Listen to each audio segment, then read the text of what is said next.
Waktu pikiran kita mulai panik dan ngerasa cemas banget, seringkali rasanya kayak kita kehilangan kendali penuh atas diri kita sendiri. Detak jantung bakal jadi lebih cepat, napas kerasa pendek, dan pikiran muter-muter gak ada berhentinya. Momen kayak gini bisa banget nguras energi dan bikin kita ngerasa gak nyaman. Kadang, saking paniknya, kita bahkan bisa ngerasa kayak mau pingsan, atau badan kita jadi gemeteran gak karuan. Rasanya tuh kayak ada alarm bahaya yang bunyi kenceng banget di dalam kepala. Padahal di sekitar kita sebenarnya gak ada apa-apa yang beneran ngancem. Sensasi ini bikin kita jadi gak fokus, susah mikir jernih, dan bahkan bisa bikin kita jadi gak bisa ngelakuin apa-apa. Kita bakal bahas di podcast Tenang.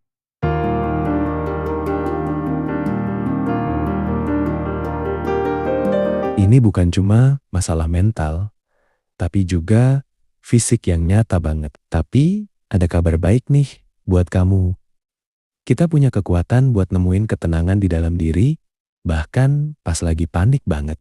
Ini bukan soal ngilangin rasa cemas 100%, karena cemas itu adalah respons alami tubuh pas ngerasa ada ancaman atau tekanan, jadi wajar kalau sesekali muncul. Tapi lebih ke gimana caranya kita ngatur rasa cemas itu biar nggak sampai bikin kita lumpuh atau jadi nggak bisa berfungsi. Strategi yang bakal aku bagiin ini fokusnya ke gimana caranya kita bisa nyentuh pusat ketenangan yang ada di diri kita, yang sebenarnya udah ada dari sananya. Ini tuh soal ngelatih otak sama badan kita buat ngerespons panik dengan cara yang lebih oke. Biar kita nggak terus-terusan terjebak dalam lingkaran ketakutan dan kekhawatiran. Kita bakal belajar cara-cara praktis yang bisa langsung kamu terapin pas kamu ngerasa panik mulai datang atau pas kecemasan kamu lagi di puncaknya. Siap-siap ya, karena ini bakal bantu kamu buat kembali ngambil alih kendali atas pikiran dan perasaan kamu. Langkah pertama itu nyadarin apa yang lagi kejadian sama badan kamu. Ini penting banget karena panik itu sifatnya ngajak kamu lari atau ngumpet. Bikin kamu jadi nggak sadar sama apa yang lagi kamu rasain secara fisik. Waktu panik datang, badan kita bakal ngirim sinyal bahaya. Bahkan pas nggak ada ancaman beneran. Respons ini udah otomatis. Namanya fight or flight response. Coba deh, perhatiin sensasi fisik yang muncul. Apakah bahu kamu tegang banget sampai rasanya kaku? Atau ada sensasi berat di dada kamu? Kayak ada yang neken, mungkin jantung kamu deg-degan cepet banget, atau napas kamu jadi pendek-pendek, kayak lagi abis lari maraton. Bisa juga perut kamu kerasa melilit, tangan jadi dingin, atau berkeringat, atau kaki kamu jadi gemeteran. Bahkan ada juga yang ngerasain kesemutan di tangan atau kaki, kepala pusing, pandangan agak buram, atau rahang jadi kenceng banget. Gak perlu ngehakimin atau ngelawan sensasi itu, cukup perhatiin aja. Biarin dia ada. Jangan bilang ke diri kamu, aduh, ini bahaya. Atau, aku gak boleh ngerasain ini. Cukup sadarin aja. Oh, perutku lagi melilit. Atau, oh, jantungku lagi deg-degan. Pengamatan ini bantu kamu narik diri sedikit dari putaran panik dan bikin jarak sama sensasi yang lagi kamu rasain. Ini kayak jadi penonton di bioskop. Kamu lihat ada drama yang lagi main. Tapi kamu bukan lagi pemeran utama yang lagi kacau di atas panggung. Dengan nyadarin sensasi fisik ini tanpa ngehakimin, kamu lagi bilang ke otak kamu bahwa kamu aman dan kamu bisa mengamati situasi dari jauh. Ini adalah langkah awal yang krusial buat mulai ngerasa punya kendali lagi. Karena kamu nggak lagi tenggelam dalam sensasi itu, tapi kamu lagi mengamatinya. Latih diri kamu buat jadi pengamat yang netral, tanpa label baik atau buruk. Langkah kedua itu, fokus sama napas kamu. Napas itu bukan cuma buat bertahan hidup, tapi juga jembatan paling cepat menuju sistem saraf kamu. Dia punya kekuatan buat ngasih sinyal langsung ke otak kita. Waktu kita cemas, napas kita cenderung pendek, cepat, dan cuma sampai di dada aja. Bukan ke perut. Ini justru bikin respon panik jadi makin parah. Karena otak ngira ada ancaman beneran. Nah, sekarang coba ubah pola napas itu dengan sengaja. Kita bakal latihan namanya deep breathing atau pernapasan dalam. Coba cari posisi duduk atau tiduran yang nyaman. Letakkan satu tangan di dada kamu dan satu tangan lagi di perut kamu. Tujuannya adalah pas kamu narik napas, tangan di perut kamu bakal naik, sedangkan tangan di dada kamu usahain nggak terlalu banyak gerak. Mulai dengan narik napas pelan-pelan lewat hidung, rasain udara ngisi perut kamu sampai tangan yang di perut kamu naik. Rasain perut kamu mengembang. Hitung pelan-pelan sampai 4 pas kamu narik napas. Ini bukan buru-buru ya, tapi perlahan-lahan aja. Terus, tahan napas kamu bentar, sekitar hitungan 2. Jangan terlalu lama sampai kamu ngerasa nggak nyaman. Lalu, hembusin napas pelan-pelan banget lewat mulut. Rasain semua tegangnya keluar dari badan kamu. Rasain perut kamu ngempis. Pas hembusin napas ini, usahain lebih lama dari pas narik napas. Misalnya hitungan 6. Ulangin siklus ini beberapa kali. Minimal 5-10 kali. Pas kamu fokus sama napas kamu, pikiran kamu bakal jadi lebih tenang. Napas yang lebih dalam dan teratur bakal ngirim sinyal ke otak kamu kalau kamu aman, bahwa nggak ada bahaya yang beneran ngancam kamu. Ini bantu banget ngaktifin sistem saraf parasimpatis yang tugasnya buat bikin kita rileks, ngurangin detak jantung, dan nurunin tekanan darah. Latihan pernapasan ini emang butuh latihan. Tapi percaya deh, ini salah satu alat paling ampuh yang kamu punya buat ngatur panik kamu. Langkah ketiga itu, membumikan diri kamu. Waktu pikiran lagi panik, kita sering banget ngerasa kayak ngawang-ngawang, nggak nyata, atau keputus dari kenyataan. Rasanya tuh kayak badan kamu di sini, tapi pikiran kamu udah entah kemana. Muter-muter di skenario terburuk. Teknik membumikan ini bantu kamu balik lagi ke masa sekarang, ke sini dan saat ini, dan ke sensasi fisik yang nyata. Ini penting banget buat ngehentiin putaran pikiran negatif yang lagi ngeganggu kamu. Ada teknik namanya 5-4-3-2-1 yang bisa kamu coba. Ini gampang banget dan bisa kamu lakuin di mana aja. Pertama, perhatiin 5 hal yang bisa kamu lihat di sekitar kamu. Nggak perlu yang aneh-aneh. Bisa lampu di langit-langit, warna tembok, bentuk kursi, sepatu di lantai, atau bahkan debu di meja. Sebutin warnanya, bentuknya, dan fungsinya dalam hati. Fokuskan pandangan kamu ke situ. Kedua, perhatiin 4 hal yang bisa kamu sentuh. Kamu bisa sentuh baju yang kamu pakai, rambut kamu, meja di depan kamu, atau bahkan pijakin kaki kamu ke lantai dan rasain teksturnya. Rasain sensasinya di kulit kamu. Ketiga, perhatiin 3 hal yang bisa kamu dengar. Ini bisa suara kipas angin, suara kendaraan dari luar, suara napas kamu sendiri, atau suara keyboard kamu ngetik. Dengerin dengan seksama. Keempat, perhatiin 2 hal yang bisa kamu cium. Kamu bisa coba cium baju kamu. Atau kalau ada lilin aromaterapi di dekat kamu, cium aromanya. Kalau nggak ada, coba perhatiin bau udara di sekitar kamu. Kelima, perhatiin 1 hal yang bisa kamu rasain di lidah kamu. Kamu bisa minum air dan rasain airnya. Atau kalau ada permen karet, kunyah permen karet. Kalau nggak ada, rasain aja sensasi di dalam mulut kamu. Latihan membumikan ini ngalihin fokus kamu dari pikiran-pikiran yang ngeganggu ke indera fisik kamu. Dia memaksa otak kamu buat keluar dari lamunan cemas dan kembali fokus ke lingkungan sekitar kamu.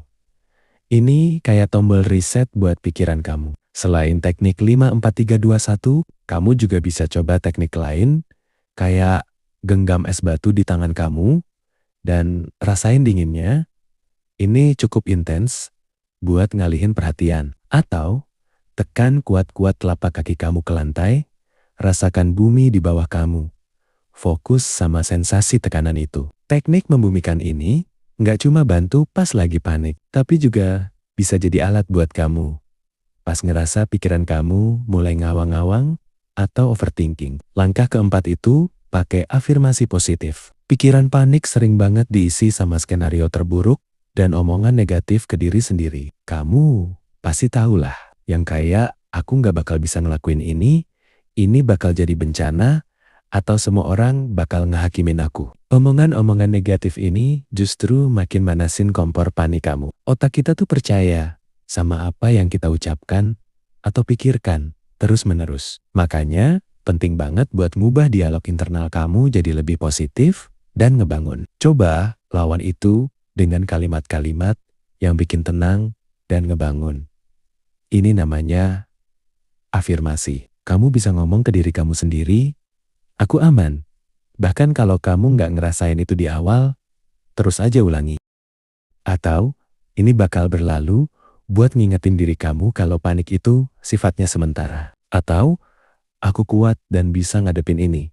Buat ningkatin kepercayaan diri kamu. Ada banyak afirmasi lain yang bisa kamu coba. Misalnya, aku bisa tenang, aku mengizinkan diriku untuk rileks. Setiap napas membawa ketenangan.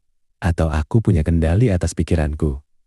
Pilih afirmasi yang benar-benar nyambung sama kamu dan yang kamu butuhin di momen itu. Ulangin afirmasi ini dalam hati atau dengan suara pelan. Ucapkan dengan keyakinan.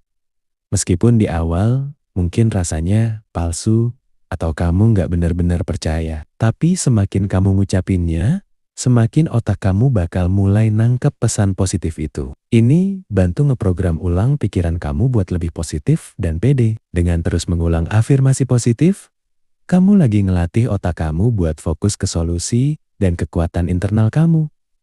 Bukan ke ketakutan. Ini butuh latihan dan konsisten sama kayak kamu latihan fisik. Seiring waktu, kamu bakal ngerasain afirmasi ini benar-benar bantu kamu buat ngadepin panik dengan kepala dingin dan hati yang lebih tenang. Langkah kelima itu ngubah posisi badan kamu. Kedengarannya simpel banget, tapi ada hubungan yang kuat antara pikiran dan tubuh kita. Kadang, cuma dengan ngubah postur badan, kita bisa ngubah cara kita ngerasa waktu panik, badan kita cenderung ngebungkuk, bahu naik, otot-otot tegang, dan kita jadi kayak mau nutupin diri. Postur kayak gini justru ngasih sinyal ke otak bahwa kamu lagi dalam bahaya yang makin memperkuat rasa panik. Coba lawan postur panik itu. Kalau kamu lagi duduk, coba duduk tegak, lurusin punggung kamu, dan rentangin bahu kamu ke belakang.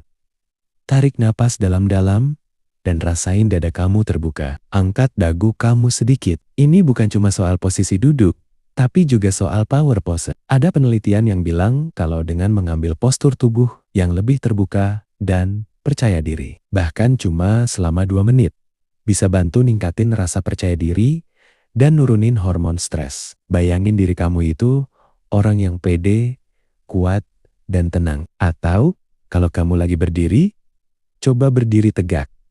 Kaki kamu dibuka selebar bahu, dan rasain telapak kaki kamu napak kuat di lantai. Rentangin tangan kamu sedikit ke samping atau ke atas. Kayak kamu lagi ngambil ruang. Kalau kamu bisa, coba jalan-jalan sedikit. Mungkin ke ruangan lain atau keluar rumah sebentar. Gerakan ini bisa bantu ngelepas energi tegang yang numpuk di badan kamu. Perubahan fisik kecil ini bisa ngirim sinyal positif ke otak kamu dan bantu ngurangin intensitas panik. Ini kayak ngasih tahu otak kamu, "Hey, aku nggak lagi dalam bahaya kok. Aku kuat dan aman." Jadi, jangan remehin kekuatan postur badan kamu buat ngatur perasaan kamu ya. Langkah ke-6 itu, nyari pengalihan yang sehat. Setelah kamu coba nenangin diri dengan napas dan membumikan diri, nyari pengalihan bisa bantu banget buat ngasih jeda ke otak kamu dari putaran panik. Penting buat ngebedain pengalihan yang sehat sama pengalihan yang justru bikin masalah makin parah. Pengalihan yang sehat itu kayak kamu ngasih otak kamu tugas lain yang lebih positif atau netral. Jadi, dia nggak fokus terus-terusan sama sumber panik kamu. Ini bukan berarti kamu lari dari masalah, tapi lebih ke ngasih otak kamu istirahat biar dia bisa dinginin kepala dan balikin perspektif. Ada banyak banget pengalihan sehat yang bisa kamu coba. Pertama, dengerin musik yang bikin tenang. Bikin playlist khusus musik-musik yang calming, yang bisa bikin hati kamu adem, kayak musik klasik, instrumental, atau lagu-lagu yang liriknya positif. Hindari musik yang energik atau liriknya bisa memicu emosi negatif. Kedua, nonton video pendek yang lucu. Humor itu bisa jadi obat yang manjur banget buat ngurangin stres dan cemas. Cari komedi, video hewan lucu, atau apapun yang bisa bikin kamu ketawa atau senyum. Ketiga, ngobrol sama teman atau anggota keluarga tentang hal-hal yang gak ada hubungannya sama kecemasan kamu. Ceritain tentang hari kamu atau apapun yang lagi kamu pikirin. Selain soal panik kamu, kadang cuma dengan ngobrol biasa aja bisa bantu kamu keluar dari lingkaran pikiran negatif. Keempat, lakukan aktivitas kreatif. Misalnya, mewarnai, menggambar, nulis di jurnal bukan tentang panik kamu, tapi tentang hal lain. Atau main alat musik. Aktivitas ini ngajak otak kamu buat fokus ke hal lain yang butuh konsentrasi. Jadi pikiran panik kamu bakal teralihkan. Kelima, main puzzle atau game yang butuh fokus. Ini bisa puzzle gambar Sudoku atau game di ponsel yang gak terlalu kompetitif. Keenam, melakukan pekerjaan rumah tangga ringan, misalnya nyapu, ngepel, nyuci piring, atau beresin kamar. Gerakan berulang dan fokus pada tugas fisik.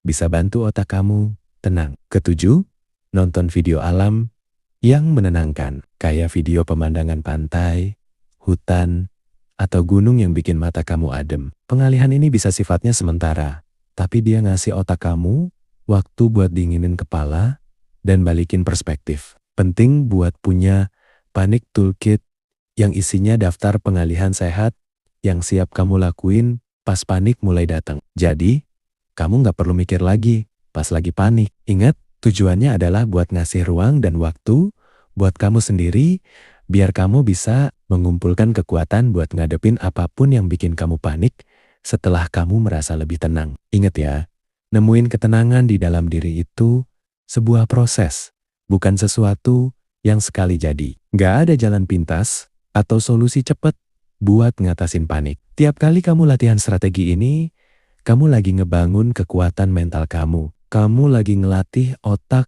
dan badan kamu buat jadi lebih tangguh di hadapan kecemasan. Kayak kamu latihan di gym, butuh waktu dan konsistensi buat dapat hasil yang maksimal. Penting banget buat bersikap baik sama diri kamu sendiri selama proses ini. Jangan nyalahin diri kamu kalau sesekali kamu masih ngerasa panik atau strategi ini nggak langsung berhasil 100%. Itu wajar kok.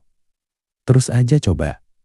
Dan jangan nyerah. Setiap langkah kecil yang kamu ambil, setiap kali kamu berhasil mengamati napas kamu, atau setiap kali kamu berhasil mengalihkan pikiran kamu dari panik, itu berarti banget. Itu adalah bukti bahwa kamu lagi berjuang dan kamu lagi ngerawat diri kamu sendiri. Kalau kamu ngerasa kewalahan banget atau panik dan kecemasan kamu udah sampai ngeganggu kehidupan sehari-hari kamu, nggak masalah sama sekali buat minta bantuan dari profesional kayak psikolog atau konselor. Mereka bisa ngasih panduan, alat-alat tambahan, dan dukungan yang kamu butuhin banget. Minta bantuan itu bukan tanda kelemahan. Justru itu tanda kekuatan kamu buat nyari jalan keluar yang terbaik. Percaya deh, kamu punya kekuatan buat nemuin ketenangan itu. Bahkan pas pikiran kamu kerasa paling kacau, kamu nggak sendirian kok. Banyak orang yang ngerasain hal yang sama. Ini tuh perjalanan. Dan tiap langkah kecil yang kamu ambil itu berarti banget buat kesehatan mental kamu. Oke? Dengan Angga Permana di sini, makasih banyak udah nyimak video ini sampai habis. Semoga semua tips dan strategi ini bisa bantu kamu nemuin ketenangan di dalam diri kamu. Meskipun di tengah badai pikiran yang datang. Ingat, kamu kuat dan kamu bisa ngadepin ini.